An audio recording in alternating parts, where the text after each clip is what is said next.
I am 80% disabled. I first started to complain I first started to complain to my civilian doctors in 1993 about migraines and chronic fatigue. A dozen doctors could not figure out why a healthy person never had these ailments all of a sudden woke up one day with them. Then in 2003, a doctor suggested that I go to the VA, and I filed a complaint for Gulf War syndrome. And at that time, nobody really knew what that was. The VA told me that I needed a letter from my civilian doctor. The VA never tried to figure out what I had in regards to Gulf War syndrome caused by a series of things: nerve agents, burning oil wells, Scud missiles, sandstorms. I had to figure it out for myself.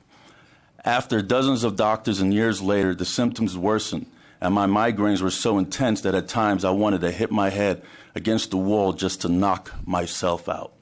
The chronic fatigue kept me in bed for many hours, that my motivation level was in the negative, and at times I would fall asleep at meetings, behind the wheel of an automobile, and in my office, making my productivity drop. In 2011, I finally found a doctor that was willing to write a letter to the VA explaining that the causes of my ailments fall on the doorsteps of the U.S. military. In 2013, I finally started to receive my long-awaited service-connected disability benefits.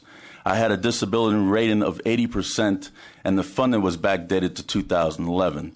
I filed an appeal in 2014 to become 100% disabled, and to backdate the funding to 2003 when I first applied for the VA benefits, and the VA did nothing to find out what was wrong with me. However, during Operation Desert Shield Storm, I received shots and pills to prevent an attack against nerve and blister agents. These medications were never tested prior to receiving it. One of my VA doctors indicated that I was exposed to radiation, possibly from the Scud missiles or the burning oil fields. I received the results of the appeal 2 weeks ago. Not only is the VA not going to backdate my claim to 2003, they're going to reduce my disability rating from 80% to 70%, causing me a couple $100 per month. This is a result of my appeal, and the VA's officials get their bonus.